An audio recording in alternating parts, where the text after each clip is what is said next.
সবাইকে অনেক অনেক স্বাগত জানাচ্ছি আজকের দিনের অনুষ্ঠানে। আজকে যে বিষয়টা নিয়ে আলোচনা করব সেটি হলো শুক্রের মার্গী গতি। শুক্র আগামী দিন অর্থাৎ 13 এপ্রিল শুক্র সকাল 7:02 সময় মীন রাশিতে মার্গী হচ্ছে এবং শুক্র এইখান থেকে আগামী 31 মে পরবর্তী রাশি মেষ রাশিতে প্রবেশ করে যাবে সকাল 10:05 সময়। এই যখন সিচুয়েশন তখন 1.5 মাসের মতন শুক্রের এইখানে মার্গী গতিতে চলবে এবং তারপরে শুক্র মেষ রাশিতে চলে যাবে। আজকের আলোচনার মুখ্যত বিষয় হলো এই 1.5 মাসের একটু বেশি সময় শুক্র মীন রাশিতে অবস্থান করবে, সেই নিয়ে পার্টিকুলার আলোচনাটা সীমাবদ্ধ রাখবো।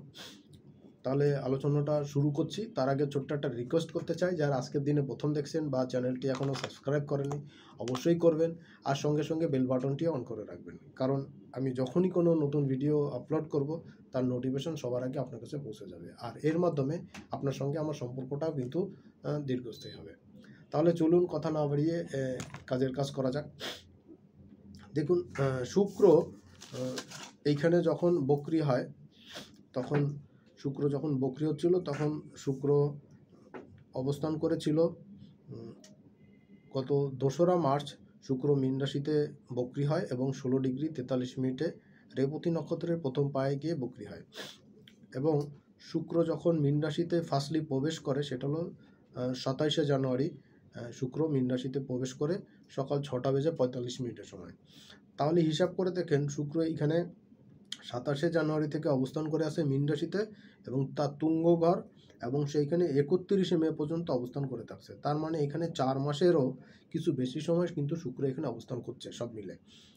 তাহলে আজকের আলোচনাটা কেন এত গুরুত্বপূর্ণ হচ্ছে এই 1.5 মাসের আলোচনাটা, কারণ শুক্র কিন্তু এর আগে ঢুকেছিল এখানে বক্রি হওয়ার জন্য এবং শুক্র যখন এখানে ঢোকে তখন 16:43 মোটামুটি অর্ধেকের বেশি জায়গা পার করে তারপর সে বক্রি হয় এবং আজকে যখন শুক্র মার্গী হচ্ছে সেই আলোচনাটা করছি তখন কিন্তু শুক্র 0 ডিগ্রিতে অর্থাৎ 0°30'40" গিয়ে শুক্র মার্গী হচ্ছে, মানে একদম বর্ডার থেকে বের হয়ে পরের রাশি আগের রাশি কুম্ভ রাশিতে চলে আসবে, ঠিক তার জাংচারে এসে কিন্তু শুক্র মার্গী হয় এবং মোটামুটিভাবে শুক্র 16 ডিগ্রিরও কিছু বেশি নিচে নেমে 16°13' মতো নিচে নেমে তারপর সে কিন্তু মার্গী হচ্ছে এবং আপনার পুরো পথটাকে সে এখন কিন্তু ক্রস করে যাবে।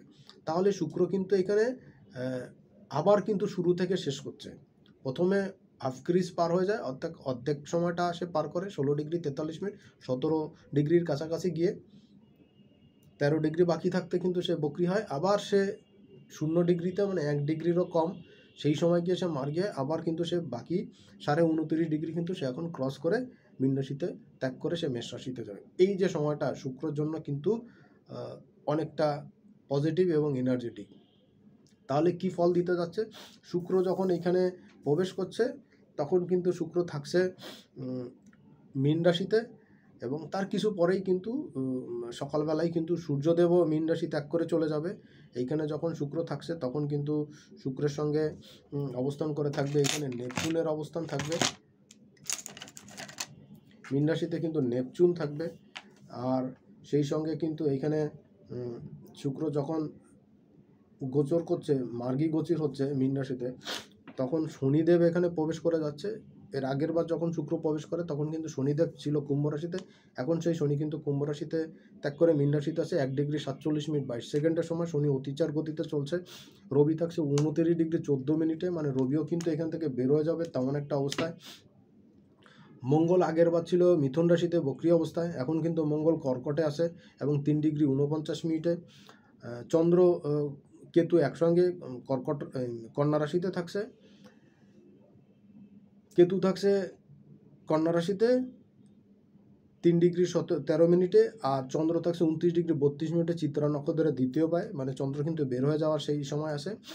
আর বুধ কিন্তু দুদিন আগেই কিন্তু এখানে মার্গী হয়, সেই ভিডিও আমি অলরেডি আপলোড করেছি, আপনারা অনেকেই দেখেছেন, যারা দেখেননি অবশ্যই দেখবেন।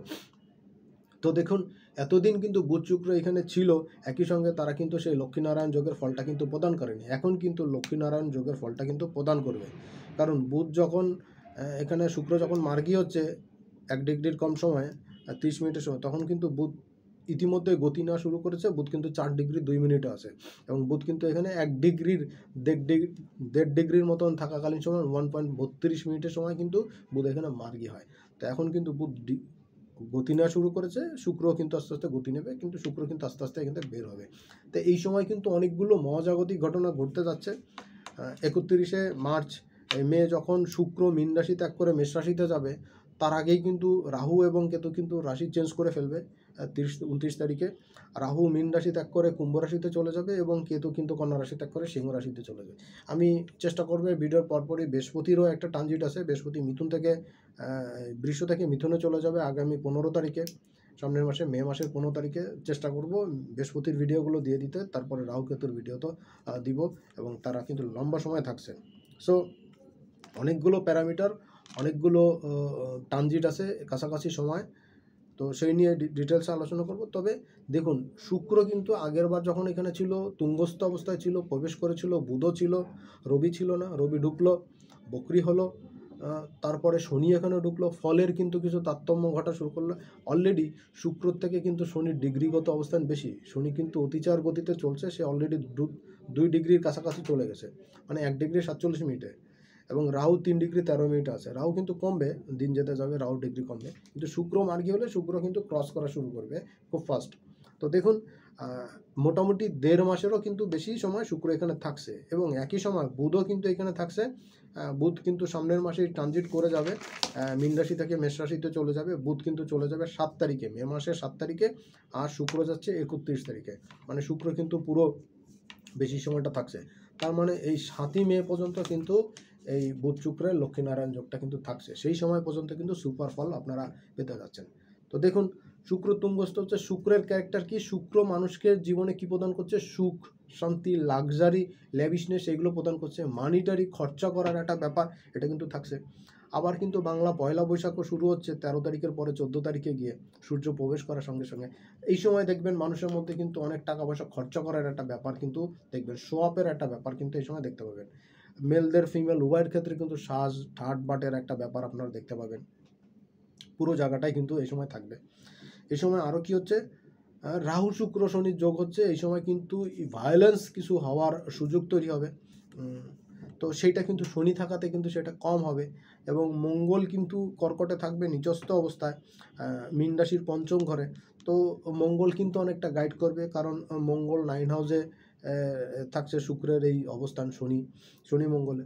সো মোটামুটিভাবে উগ্রতা বা সামাজিক প্রতিবন্ধকতা তৈরি হলেও সেটা কিন্তু দমিত হবে, এবং সেই ধরনের নেগেটিভ ভায়োলেন্সের জায়গাগুলো সেটাও কিন্তু এইখানে পরিবর্তন আমরা দেখতে পাবো। চন্দ্রকেতু যোগ হচ্ছে, কিছু দুষ্কৃতিকারী কিন্তু কিছু দুষ্কর্ম করার সুযোগ খুঁজবে বা চেষ্টা করবে, তারা সেই মতন প্রচেষ্টা চালাবেও, যদিও অনেক বেশি কিছু করতে পারবে না, তারপরেও কিন্তু কিছুটা অসঙ্গতিপূর্ণ ব্যাপার কিন্তু আমরা লক্ষ্য করব এই সময়গুলোতে। সো প্রত্যেককে একটু সজাগ থাকতে হবে, যার যার অবস্থান থেকে, যার যার চিন্তাভাবনা থেকে এই জায়গাগুলো তো দেখা দরকার। আর লক্ষ্মীনারায়ণ যোগের আমি প্রথম ভিডিওতে যখন ফেব্রুয়ারি মাসে প্রবেশ করে জানুয়ারি 27 তারিখে শুক্র, তখনই আমি আলোচনা করেছিলাম লক্ষ্মীনারায়ণ যোগ, সেই যোগের পূর্ণ ফল কিন্তু এখন পাবেন। শুক্র আগেরবার কিন্তু পরিপূর্ণ ফলটা দিতে পারেনি, এইবার কিন্তু সে পূর্ণ ফলটা দিবে, এবং যেহেতু সে এখানে একটা লম্বা সময় ধরে আসে, তার কারণে তার ফলের এফেক্ট কিন্তু বেশি হবে। শুক্র কিন্তু মানুষকে এখন সেই সুখ ভোগ এগুলো কিন্তু করাবে, যেটা জানুয়ারি মাসে ট্রানজিটের সময় কিন্তু শুক্র দিতে পারেনি। তো এখন কিন্তু আপনারা পাবেন, প্রত্যেকের জায়গাতে যার যার জায়গা থেকে অবস্থান থেকে কিন্তু আপনারা উপভোগ করতে পারবেন। কিছুটা সময় হয়তো ব্যাহত হবে, আর আগে যখন বুধ এখানে বক্রিয়া, শুক্র বক্রিয়া, তখন কিন্তু কিছু মিসকমিউনিকেশন হয়, কিছু ভুল তথ্য, কিছু ভুল সংবাদ মানুষের মধ্যে ছড়ায়। তো এখন কিন্তু সেই জায়গা থেকেও কিন্তু অনেকটা ক্লিয়ার কাট থাকবে, পুরনো জায়গা থেকে মানুষ শুধরে নিয়ে, শিক্ষা নিয়ে সেই জায়গা থেকে আগাবেন। আপনাদের ক্ষেত্রেও আমি বলবো, শুক্র তুঙ্গস্থ হলো তার মানে এই না যে আপনার প্রচুর মানিটারি গেইন হবে এবং আপনি দুয়াতে খরচা করতে থাকবেন। আমি বলবো শনি এখানে থাকবে, সে কিন্তু অনেকটাই গাইড করবে। তো স্বচ্ছতার জায়গায়, নীতি নৈতিকতার জায়গায় আপনাদের এখন কিন্তু বেশ খানিকটা সাবধান সতর্ক থাকা দরকার, এবং ফিউচারের জন্য কিন্তু আপনাদের কিছু মানিটারি সেভ করারও কিন্তু এই সময় প্রয়োজনীয়তা কিন্তু থাকছে। তা আমি বলবো যে আপনাদের এই জায়গাগুলো মাথায় রেখে আপনাদের চলা উচিত। আর সন্তানদের বিষয় বিশেষ করে যাদের কিডনি লিভারের সমস্যা আছে বা যারা নিয়মিত ডায়ালিসিস করতে হয় তাদের জন্য কিন্তু এই জায়গাটা বেশ খানিকটা ডিস্টার্বের জায়গা হচ্ছে। আপনাদের কিন্তু এই জায়গাটা একটু মাথায় নেওয়া দরকার। কর্ম সংক্রান্ত জায়গাতেও কিন্তু বেশ খানিকটা ডিস্টার্বের জায়গা তৈরি হতে পারে, কারণ রাহু এখানে থাকবে। অনেক বেশি উগ্রতা, অনেক বেশি সুযোগ পেয়ে কিন্তু অনেক বেশি উগ্রতা প্রকাশ পাওয়া, অনেক বেশি অস্থিরতা প্রকাশ পাওয়া, এটাও কিন্তু আপনাদের মধ্যে অনেকের মধ্যে আসতে পারে। এই জায়গাটা কিন্তু আপনাদের দেখা দরকার। তো সার্বিক বিষয় নিয়ে, পরিবেশ পরিস্থিতি নিয়ে কিন্তু একটু বলবো, এই সময়টা একটু বুঝে শুনে আপনাদের চলা দরকার, আদারওয়াইজ কিন্তু আপনারা বিভিন্ন রকম সমস্যার মধ্যে কিন্তু পড়তে পারেন। টাকা পয়সা হারানো বা ভুল করা, চুরি হওয়া, হ্যাকিং হওয়ার সম্ভাবনা থাকছে বুধ শুক্রের এই যোগে। সাবধান সতর্কতার ক্ষেত্রে বলবো, রাহু যতক্ষণ এখানে থাকছে তো পুরো সময়টাই কিন্তু থাকবে। দুদিনের খুব বেশি হেরফের হবে না। 29 তারিখে ট্রানজিট হবে, এর মধ্যে শুক্রও 31 তারিখে যাবে। তো সময়টা যথেষ্ট উপভোগ্য হবে। আপনারা আপনাদের পরিবারের সঙ্গে আনন্দ অনুভব করবেন, উপভোগ করবেন, এই প্রত্যাশা করি। আর সব কিছু তাদের নীতি নৈতিকতার ভিতরে বা লিমিটেশনের মধ্যে থাকবেন, তাহলে সব দিক থেকে বেটার হবে। চলে যাচ্ছি আলোচনায়। এই আলোচনায় কিন্তু কয়েকটা বিষয় কিন্তু দেখা দরকার। সেটা হলো মেষ থেকে মীন পর্যন্ত করছি। মেষ রাশির ক্ষেত্রে শুক্র দ্বাদশে কিন্তু গোচর করছে তুঙ্গস্থ অবস্থায়, এবং এই গোচরটা লম্বা সময়। তো মেষের জন্য কিন্তু এই সময় মানিটারি গেইন করা যেমন আসবে, তেমনি খরচাটাও কিন্তু বৃদ্ধি পেতে পারে। স্ট্যাটাস মেনটেনের জন্য খরচা অনেক বৃদ্ধি পেতে পারে। শত্রুতার জায়গায় কিন্তু শত্রুতা বৃদ্ধি পাবে, তবে কিছু কিছু ক্ষেত্রে শত্রুর দমনও হবে। আর এই ক্ষেত্রে কিন্তু কিছু মানি সেভিংসের দিকে নজর না দিলে কিন্তু পুরো আয়টা কিন্তু খরচায় আপনি করতে পারেন। শ্বশুরবাড়ির লোকদের সঙ্গে আন্ডারস্ট্যান্ডিংয়ের কিছু ঘাটতি এই সময় দেখা দিতে পারে মেষ রাশির জন্য। আর গোয়ার তুমি ভাবটা এই সময় একটু পরিহার করা দরকার, মুখে জাদু আনা দরকার, তাহলে সব দিক থেকে কিন্তু আপনাদের জন্য বেটার হচ্ছে। বৃষ রাশির জন্য এই গোচরটা কিন্তু খুবই লাভদায়ক গোচর, কারণ বিষের রাশির অধিপতি ষষ্ঠপতি সে একাদশে তুঙ্গস্থ হচ্ছে। সো আয় ইনকামের ক্ষেত্রে কিন্তু যথেষ্ট গেইন করবে এই সময় বিষের জন্য। সন্তান রিলেটেড কোনো গুড নিউজ কিন্তু পেতে পারেন। ক্যারিয়ারের গ্রাফটা কিন্তু এই সময় বেশ খানিকটা বৃদ্ধি পাবে, সময়টা আপনাদের জন্য বেটার থাকছে। আয় ইনকামের জায়গাও কিন্তু ভালো থাকবে, পারিবারিক সুখ শান্তির জায়গা কিন্তু বৃদ্ধি পাচ্ছে। আর একটা জায়গা হচ্ছে যে বৃষের জন্য কিন্তু প্রতিযোগিতায় কিন্তু সাফল্য লাভ করতে এই সময় অনেকাংশেই পাবেন। যারা নেতা নেতৃস্থানীয় ব্যক্তি আছেন তাদের জন্য কিন্তু লাইমলাইটে আসার সুযোগ কিন্তু এই সময় থাকবে।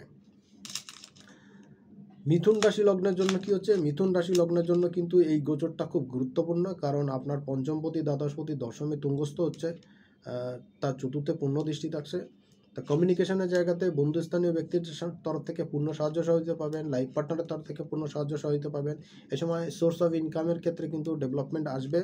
যারা বিজনেসের সঙ্গে যুক্ত, স্বপেশার সঙ্গে যুক্ত, তাদের জন্য কিন্তু একটা গুড টাইম এই সময় আসতে চলেছে। আপনারা প্রপারলি যদি টাইমটা ইউজ করতে পারেন তাহলে কিন্তু কর্মক্ষেত্রে ব্যাপক সাফল্য কিন্তু এই সময় আপনারা পেতে পারেন। আয় ইনকামের ক্ষেত্রে কিন্তু বাম্পারি সুযোগ সুবিধা কিন্তু আপনারা পেতে পারেন। কর্কট রাশি লগ্নের জন্য আলোচনা করব। কর্কটের জন্য কিন্তু চতুর্থপতি এবং একাদশপতি নবমে গোচর। কর্কটের জন্য কিন্তু এই গোচরটা কিন্তু খুবই ভালো হচ্ছে, কারণ আপনার তৃতীয়তার দৃষ্টি থাকছে, একাদশপতি চতুর্থপতি। আয় ইনকামের ক্ষেত্রে বন্ধু বান্ধবের তরফ থেকে পূর্ণ সহযোগিতা পাবেন। কর্মস্থানে সহকর্মী, কলিগ, সিনিয়র জুনিয়র, বস যারা আছেন তাদের তরফ থেকে কিন্তু আপনি প্রশংসায় যেমন বাসবেন, তেমনি পূর্ণ সহযোগিতা, হেল্পও কিন্তু আপনি পাবেন। এটা আপনাদের জন্য কিন্তু একটা মোটা দাগে সাফল্যের জায়গা আমি দেখছি। দ্বিতীয় জায়গা হচ্ছে যে আয় ইনকামের ক্ষেত্রে কিন্তু বড়সড় কোনো পরিবর্তন কিন্তু এটা আপনার জন্য লক্ষ্য করা যাবে। এটা আপনাদের জন্য কিন্তু খুবই পজিটিভ একটা জায়গা। আয় ইনকাম কিন্তু ভালোই থাকবে।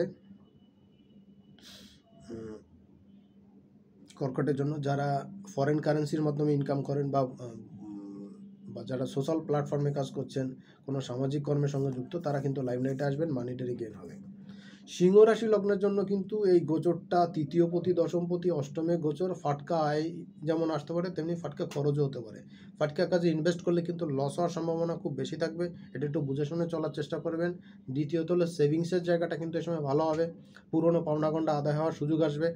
তেমনি আপনার পুরনো লোন পরিশোধ করার সুযোগ পাবেন। কাজের ক্ষেত্রে কাজের ব্যস্ততা বাড়বে, আপনি লাইমলাইটে আসবেন। পজিটিভ নেগেটিভ উভয় আপনার সিংহের জন্য করতে পারে। বিশেষ করে যারা রাজনীতির সঙ্গে যুক্ত বা কোনো পদ হোল্ড করে আসেন তাদের জন্য কিন্তু এই গোচরটা সমানভাবে গুরুত্বপূর্ণ। আয় ইনকামের ক্ষেত্রে পজিটিভিটি কিন্তু এই সময় বৃদ্ধি পাবে। এইটা আপনাদের জন্য মোটা দাগে একটা সাফল্য আমি কিন্তু দেখতে পাচ্ছি। মানিটারি গেইন কিন্তু এই সময় যথেষ্ট ভালো হবে। কন্যা রাশি, কন্যা রাশির ক্ষেত্রে দ্বিতীয়পতি নবমপতি সপ্তমে গোচর। কন্যার জন্য এই গোচরটা কিন্তু বাম্পারি গোচর। এই গোচরে কন্যার জন্য কিন্তু প্রেম বিবাহ দাম্পত্য জীবনে কিন্তু বেশ খানিকটা খরচা হবে, কিন্তু আপনি কিন্তু ক্লোজে আসতে পারবেন, আরও বেশি সম্পর্কটা ডেভেলপ করতে পারবেন। কন্যার জন্য শুক্র নিচু ঘর, কিন্তু সপ্তমে শুক্র এখন কিন্তু তুঙ্গস্থ কন্যা রাশি সপ্তমে। আর লাইফ পার্টনারের কিন্তু কারণে কিন্তু খরচাটা বেশি হতে পারে। প্রেমিক প্রেমিকাদের জন্য খরচা বেশি হতে, ঘুরতে যাওয়া বেড়াতে যাওয়া জন্য পজিটিভ টাইম থাকছে এই সময়। বুঝে শুনে চলতে পারলে সময়টা কিন্তু খুব উপভোগ্য হবে। আর্থিক ক্ষেত্রে কিন্তু একটা বেনিফিটের জায়গা আমি দেখতে পাচ্ছি। কর্মের উন্নতি, কর্মের ডেভেলপমেন্ট সব দিক থেকে কিন্তু খুব ভালো থাকবে। ভাগ্যের উন্নতি বা কর্মের উন্নতি উভয় কিন্তু থাকবে। ভাগ্যদেবী পূর্ণ সাহায্য সহযোগিতা করবে। কর্মক্ষেত্রে ব্যাপক উন্নতির জায়গা এই সময় পাবেন। আর্থিক আয় ইনকামের ক্ষেত্রে বেশ খানিকটা পজিটিভিটি কিন্তু থাকবে। সেভিংস এই সময় বাড়বে। পুরনো লোন রিকভার করার সুযোগ পাবেন, ঋণ পরিশোধ করার সুযোগ পাবেন। পাওনা গন্ডা যেটা আছে সেটাও কিন্তু অনেকাংশে আদায় হবে। কন্যার জন্য এই গোচরটা কিন্তু মারাত্মক শুভ গোচর। অবিবাহিতের বিবাহের যোগ তৈরি হবে এবং প্রেম ভালোবাসা দাম্পত্য জীবনে কিন্তু রোমান্টিকতায় এ সময় ভরপুর থাকবে। তুলা রাশি, তুলা রাশির অধিপতি অষ্টমপতি শুক্র ষষ্ঠে গোচর করছে। তুলার জন্য এই গোচরটা কিন্তু বেশ খানিকটা চ্যালেঞ্জিং হবে এবং সাকসেসেরও হবে। শত্রুতা বাড়বে, প্রতিযোগিতা বাড়বে। শত্রুর এগেনস্টে প্রতিযোগিতা কিন্তু আপনি সাফল্য পাবেন। ব্যয় কিছুটা বৃদ্ধি পেতে পারে স্ট্যাটাস মেনটেন করতে গিয়ে, সামাজিকতা লৌকিকতা দেখাতে গিয়ে। আর ফাটকা কোনো আয় ইনকাম কিন্তু বৃদ্ধি পারে। পুরনো পাওনাগন্ডা আকস্মিকভাবে আদায় হওয়ার একটা জায়গা থাকছে। এই জায়গাটা আপনাদের জন্য বেটার হচ্ছে। সময়টা কাজে লাগাতে পারলে সব দিক থেকে কিন্তু বেটার হবে। আর হাঁটু থেকে হাঁটু নিচের অংশের ছোটোখাটো চোট আঘাত লাগা, দাঁতের কোনো সমস্যা আসা, এইগুলো কিন্তু তোলার জন্য অনুভব করতে পারেন। তবে প্রেম বিবাহ দাম্পত্য জীবনে কিন্তু কোনো কাছে আসা, রোমান্টিকতা বৃদ্ধি পাওয়া, এটা কিন্তু তোলার জন্য বৃদ্ধি পাচ্ছে। বৃশ্চিক রাশি লগ্নের জন্য পঞ্চমে শুক্রের গোচর, সপ্তমপতি এবং দ্বাদশপতি পঞ্চমে গোচর করছে, একাদশে দৃষ্টি থাকছে শুক্রের। আয় ইনকামের ক্ষেত্রে কোনো পজিটিভ নিউজ পেতে পারেন এই সময়। ব্যবসা বাণিজ্য ভালো যাবে। বিজনেসের ক্ষেত্রে, কর্মক্ষেত্রে ডেভেলপমেন্টের জায়গা পাবেন। আয় ইনকাম বৃদ্ধি পাবে। বিশেষ করে যারা সোশ্যাল প্ল্যাটফর্মে কাজ করছেন বা ফরেন কারেন্সির মাধ্যমে ইনকাম করেন, এক্সপোর্ট ইম্পোর্টের বিজনেসের সঙ্গে যুক্ত, তাদের জন্য সময়টা কিন্তু ভালো যাবে। সন্তানের কোনো গুড নিউজ পেতে পারেন, সন্তান সংক্রান্ত কোনো গুড নিউজ পেতে পারেন। আপনার ক্যারিয়ারের গ্রাফটা কিন্তু এই সময়টা বেটার থাকবে, বেশ খানিকটা উন্নত দিকে আসবে। আগের দিনে না হওয়া কাজগুলো, বেশ কিছুদিন ধরে আপনার মানিটারি কাজগুলো হচ্ছিল না ঠিকঠাক, সেই কাজগুলো কিন্তু এখন ওয়েল অ্যান্ড গুড করতে পারবেন। পরের রাশি হলো ধনু রাশি। ধনুর ক্ষেত্রে কিন্তু একাদশপতি এবং ষষ্ঠপতি সে চতুর্থে গোচর করছে এবং তার দশমে দৃষ্টি দেখছে। ধনুর জন্য কিন্তু এই গোচরটা খুব গুরুত্বপূর্ণ। ধনুর জন্য কিন্তু এই গোচরে আর্থিক ক্ষেত্রে বেশ খানিকটা ডেভেলপমেন্টের সুযোগ কিন্তু আসবে ধনুর জন্য। এবং গৃহবাড়ি সাজসজ্জা বৃদ্ধিজনিত কারণে ব্যয় বৃদ্ধি পেতে পারে। মায়ের শরীর স্বাস্থ্য কিন্তু আগের থেকে ইমপ্রুভ করবে। আর বন্ধুস্থানীয় ব্যক্তির সান্নিধ্য লাভ, তার সঙ্গে আপ্যায়ন করার জন্য কিন্তু ব্যয় বৃদ্ধি পাবে। এটা একটু মাথায় রাখা দরকার। অতিরিক্ত ব্যয় বৃদ্ধি পেলে কিন্তু সব দিক থেকে একটা ঝামেলা ঝঞ্ঝাটের জায়গা চলে আসবে। এই জায়গাটা একটু বুঝে শুনে চলা দরকার। আর কর্ম রিলেটেড জায়গাতে মকরের জন্য বলবো, মকরের দশমপতি পঞ্চমপতি তৃতীয় গোচর করছে, মার্গী গোচর। মকরের জন্য কিন্তু এই সময়টা আস্তে আস্তে বেটার কিছু ফিল হবে। বিশেষ করে কমিউনিকেশন, যোগাযোগ কিন্তু খুব ভালো আসবে। আর্থিক ক্ষেত্রে উন্নতির জায়গাটা কিন্তু বৃদ্ধি পাবে। আর্থিক আয় উন্নতি সব দিক থেকে বেটার থাকবে। ভাগ্যদেবী পূর্ণ সাহায্য সহযোগিতা করবে। ভাগ্যের ডেভেলপমেন্ট আপনি দেখতে পাবেন। কর্ম সংক্রান্ত জায়গাতে কর্মের উন্নতি, কর্মের প্রসার এটা পাবেন। সন্তানের কোনো গুড নিউজ পেতে পারেন, সন্তান সংক্রান্ত বিষয়ে কোনো গুড নিউজ আসতে পারে, এটা আপনাদের জন্য বেটার থাকছে। আর ভাগ্যেরও উন্নতি পাবেন। আর কর্মের ব্যস্ততা, কর্মের চাপ, এগুলো কিন্তু বৃদ্ধি পাবে। মোটামুটি মকরের জন্য এই গোচরটা কিন্তু বেশ গুড সময় যাবে আশা করছি। আর পরের জায়গা হলো কুম্ভ রাশি। কুম্ভ রাশির জন্য কিন্তু নবমপতি চতুর্থপতি তার দ্বিতীয় গোচর হচ্ছে। এই গোচরে কিন্তু মানিটারি গেইন করার জন্য যথেষ্ট ভালো। এই সময় কিন্তু আপনার মুখে কথাতে জাদু আসবে এবং অনেক বেশি আপনি মানুষকে কনভিন্স করতে পারবেন। আপনার কনভিন্সিং পাওয়ার বৃদ্ধি পাবে, মানিটারি গেইন বৃদ্ধি পাবে। আর্থিক ক্ষেত্রে সেভিংসের জায়গাটা একটু ব্যাহত হবে, সেভিংসটা নষ্ট হতে পারে, কিন্তু আয় ইনকাম কিন্তু বৃদ্ধি পাবে। ফাটকা লাভ লোকসান দুটোই কিন্তু আসতে পারে। শেয়ার বাজার থেকে কিন্তু লাভ লস দুটোই আসতে পারে। পুরনো পাওনাগন্ডা আদায়ের জন্য একটা ভালো সময় থাকবে। বন্ধুস্থানীয় ব্যক্তিবর্গের সাহায্য সহযোগিতা পাবেন। কর্মক্ষেত্রের উন্নতি কিন্তু থাকবে। মোটামুটি সময়টা কুম্ভের জন্য বেশ ভালো আমি বলতে পারি। সর্বশেষ রাশি হলো মীন রাশি। মীন রাশিতেই তো শুক্র তুঙ্গস্থ হচ্ছে। মীনের জন্য কিন্তু এই গোচরটা খুবই গুরুত্বপূর্ণ, কারণ আপনার সপ্তমের শুক্র নিচস্থায়, সেই তুঙ্গস্থ শুক্র আপনার সপ্তমকে দৃষ্টি দিচ্ছে।